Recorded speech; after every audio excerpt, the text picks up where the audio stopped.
மேன்மை தங்கிய பேரா சுல்தான் நஸ்ரீன் முயிசுதீன் ஷாவுக்கு எதிராக குற்றவியல் வன்முறையில் ஈடுபட்டதாக பெண் ஒருவர் மீது மஜிஸ்ட்ரேட் நீதிமன்றத்தில் இன்று குற்றம் சாட்டப்பட்டது.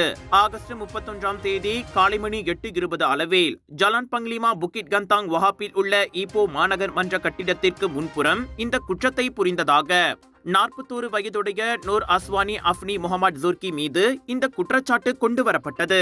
தண்டனை சட்டத்தின் 325வது பிரிவின் கீழ் கொண்டுவரப்பட்ட காயம் விளைவிக்க முயன்றதாக கூறப்படும் இந்த குற்றச்சாட்டு நிரூபிக்கப்பட்டால் கூடியபட்சம் 3 மாதம் சிறை அல்லது கூடியபட்சம் 1000 ரிங்கெட் அபராதம் அல்லது இவை இரண்டும் விதிக்கப்படலாம்.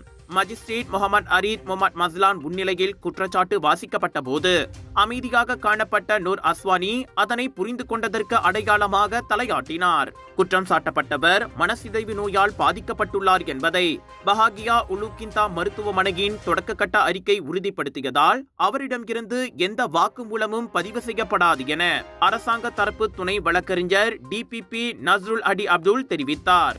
எனவே அவரது மனநிலை விசாரணைக்கு தகுதியானதா என்பதை தீர்மானிக்க குற்றவியல் நடைமுறை சட்டத்தின் 342வது பிரிவின் கீழ் மேலும் மனநல மதிப்பீட அறிக்கையை பெற அரசு தரப்பு உத்தரவை கோருகிறது என்று அவர் கூறினார்.